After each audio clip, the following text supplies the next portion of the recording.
మిత్రులని ఇంకో విషయం కూడా చెప్పదలుచుకున్నాను.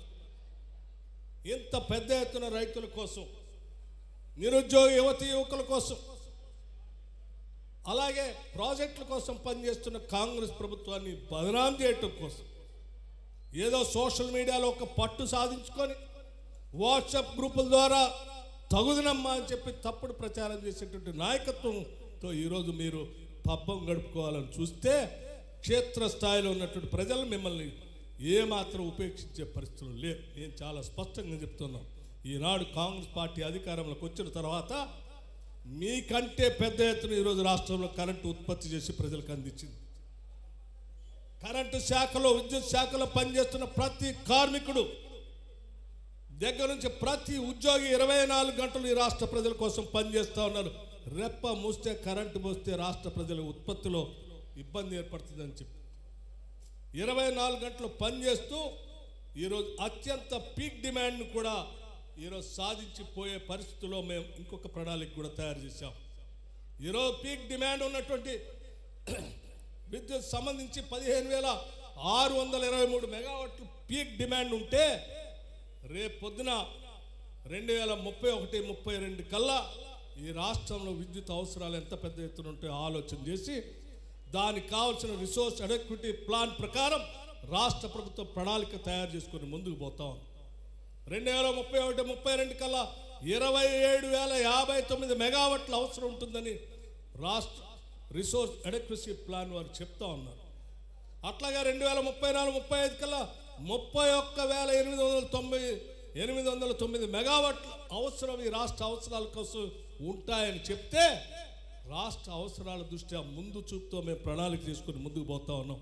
థర్మల్ పవర్ ప్రాజెక్టులు పెడతాం, సోలార్ పవర్ తీసుకొస్తాం, హైడల్ పవర్ ప్రాజెక్టులు పెడతాం, పంప్ స్టోరేజ్ తీసుకొని వస్తాం, పెద్ద ఎత్తున ఫ్లోటింగ్ సోలార్తో సహా ఈ రాష్ట్రంలో పెద్ద ఎత్తున విద్యుత్తును ఉత్పత్తి చేస్తాం. భవిష్యత్తులో ఎనర్జీ పవర్ సర్ప్లస్ రాష్ట్రంగా దీన్ని తీర్చిదిద్దుతాం. అంతేకాదు ఈ రాష్ట్రమే కాదు ఈ దేశంలో ఉన్న ఇతర రాష్ట్రాలకు కూడా అవసరమైతే మేము విద్యుత్తును ఉత్పత్తి చేసి వాళ్ళ అమ్మి లాభాలు ఈ రాష్ట్ర ప్రజలకు పంచుతాం. ఇక్కడ ప్రాజెక్టులు పెట్టి ఇక్కడ కష్టాలు కల్పిస్తాం. అది ఏ ప్రభుత్వం అయినా చేయాల్సిన పని. ప్రభుత్వం యొక్క బాధ్యత ధన మాన ప్రాణాలను కాపాడుతూ ఆస్తులు సృష్టిస్తూ ప్రజలకు ఉద్యోగాలు కల్పించడమే ప్రభుత్వాల యొక్క ప్రధాన బాధ్యత.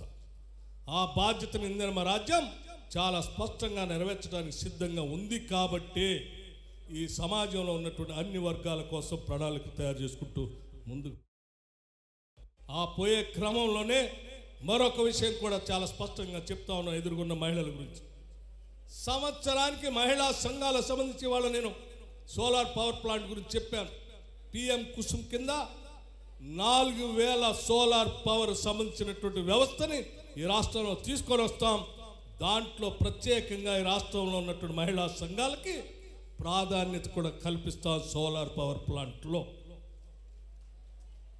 డ్వాక్రా సంఘాలకు సంబంధించిన మహిళలు ఆర్థికంగా నిలదొక్కుకోవటం కోసం ఈ రాష్ట్ర ప్రభుత్వం ప్రతి మహిళని మహాలక్ష్మిలాగా కొలవాలనేది ఈ రాష్ట్ర ప్రభుత్వం యొక్క లక్ష్యం.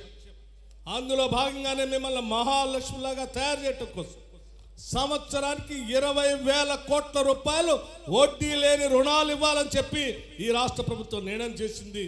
5 ఏళ్లలో 1,00,000 కోట్లని ఈ రాష్ట్రంలో ఉన్నటువంటి మహిళలకు వడ్డీ లేని రుణాలని ఇస్తాం, పంచుతాం. వడ్డీలు రాష్ట్ర ప్రభుత్వమే కడుతుందని కూడా మీ అందరికీ నేను సోదరంగా వివరిస్తున్నాను. మిత్రులారా, అంతేకాదు ఈరోజు పెద్ద ఎత్తున పబ్లిక్ సర్వీస్ కమిషన్ ప్రక్షాళన చేసుకొని ఈరోజు జాబ్ క్యాలెండర్ అనౌన్స్ చేసుకున్న తర్వాత చేసుకున్న ఆ జాబ్ క్యాలెండర్ ప్రకారం ఉద్యోగాల కోసం తయారైనటువంటి నిరుద్యోగ యువతి యువకుల కోసం పాపం ఇక్కడి నుంచి హైదరాబాద్ దాకా వచ్చి కోచింగ్ సెంటర్లో ఆ సంజయ్ రెడ్డి నగర్లోను లేకపోతే నల్లకుంటలోనో లేకపోతే ఇంకెక్కడో అరకొర గదుల్లో పడుకొని తిని తినక తయారయ్యే పరిస్థితి ఉండకూడదు. మన బిడ్డలకు ఉద్యోగాలు కల్పించడం ఎంత అవసరం, వాళ్ళకి తర్ఫీదు ఇవ్వటం కూడా అంతే అవసరం అని చెప్పి ప్రతి శాసనసభ నియోజకవర్గంలో ముఖ్యంగా ఈ ప్రాంతం నుంచి నేను స్పష్టంగా చెప్తా ఉన్నాను.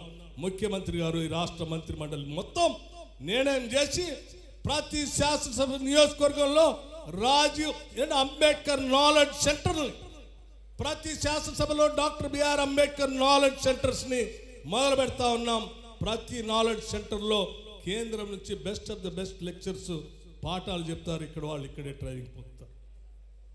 వాటితో పాటు మన బిడ్డల భవిష్యత్తు కోసం నేను చాలా స్పష్టంగా చెప్పదలుచుకున్నాను. టీఆర్ఎస్కి ఆ నాయకత్వానికి కూడా విద్య కోసం మీరు పెట్టింది పదే చెప్తారే రెసిడెన్షియల్ స్కూల్స్ గురించి. ఏం ముఖం పెట్టుకొని చెప్తారు? నేను లెక్కలతో సహా చెప్తున్నా. గత సంవత్సరం రెసిడెన్షియల్ స్కూల్స్ కోసం రాష్ట్రం ఇచ్చింది 3 కోట్ల రూపాయలు. 3 కోట్ల రూపాయలు రాష్ట్రంలో దాదాపు 4 నుంచి 5 లక్షల మంది విద్యార్థులు రెసిడెన్షియల్ స్కూల్స్లో చదువుతూ ఉంటే అరకొర ఏర్పాట్లతో నేను మొన్న పోయి చూసి వచ్చాను.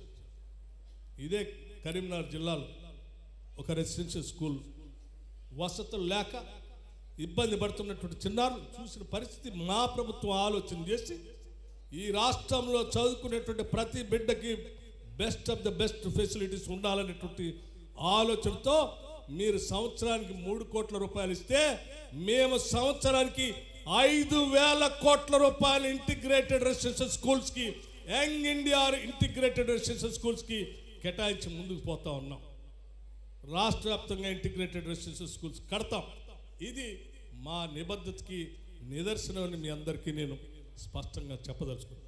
ఇన్ని కార్యక్రమాలు తీసుకొని ముందుకు పోతున్నటువంటి తరుణంలో తగుదనమ్మా అని చెప్పి బయటకు వచ్చి మాట్లాడుతున్నటువంటి టీఆర్ఎస్ నాయకత్వానికి కానీ లేకపోతే భారతీయ జనతా పార్టీకి కానీ స్పష్టంగా ఈ రాష్ట్ర ప్రజలుగా చాలయ్యా, ఈ రాష్ట్రంలో సంపాదన మొత్తం ప్రజలకే పంచుతున్నటువంటి ఇందిరమ రాజ్యం ప్రజాప్రభుత్వమే, పీపుల్స్ గవర్నమెంటే ఉండాలి తప్ప ఫ్యూడల్స్ గవర్నమెంట్ మనకు అవసరం లేదని చాలా స్పష్టంగా చెప్పాల్సిన అవసరం ఉందని చెప్పి మీ అందరికీ నేను సవినయంగా మనవి చేస్తూ ఇక్కడ ఉన్నటువంటి మిత్రులందరికీ ప్రజాప్రతినిధులందరికీ కూడా చెప్తా ఉన్నాను.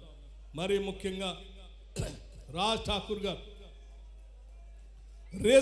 రిజర్వాయర్ కావాలని అడిగారు.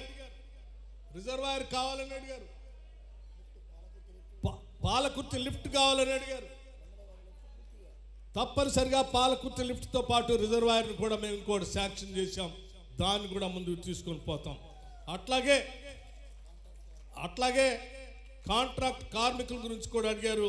వాటి గురించి కూడా ఆలోచన చేస్తామని చెప్తూ ఎలక్ట్రిసిటీకి సంబంధించి ఇక్కడ పెద్ద ఎత్తున ప్రజాప్రతినిధులు ప్రజలంతా కూడా ఉన్నారు కాబట్టి నేను ఇంకొక విషయం కూడా చెప్తాను. ఎక్కడ ట్రాన్స్ఫార్మర్ అవసరం వచ్చినా ప్రతి దగ్గర మీ ప్రజాప్రతినిధులు చెప్పండి. ఎక్కడ అవసరం వస్తే అక్కడ ట్రాన్స్ఫార్మర్ శాంక్షన్ చేసి ఇవ్వటానికి రాష్ట్ర ప్రభుత్వం సిద్ధంగా ఉంది. ఎక్కడ సబ్స్టేషన్ అవసరం ఉన్నా అక్కడ సబ్స్టేషన్ శాంక్షన్ చేయడానికి సిద్ధంగా ఉన్నాం. ఇది చాలా స్పష్టంగా. కరెంటు పోల్స్ ఎక్కడ అవసరం ఉన్నా మీరు ప్రజాప్రతినిధి చెప్పండి, రాసి ఇవ్వండి. తక్షణమే వాటన్నిటిని శాంక్షన్ చేయడానికి సిద్ధంగా ఉన్నాం. ఈ శాఖలన్నీ కూడా యావత్ ఈ రాష్ట్ర ప్రజల కోసం అంకితమై పనిచేసే ప్రభుత్వం. మేము పాలకులు కాదు, మీతో పాటు బాధ్యత తీసుకుని మీ అందరి కోసం పనిచేస్తున్నటువంటి ప్రజాప్రభుత్వంలో ఒక పాత్ర పోషిస్తున్నటువంటి వ్యక్తులు మాత్రమే అని చెప్పి మీ అందరికీ మేము స్పష్టంగా చెప్తూ ఈ కార్యక్రమానికి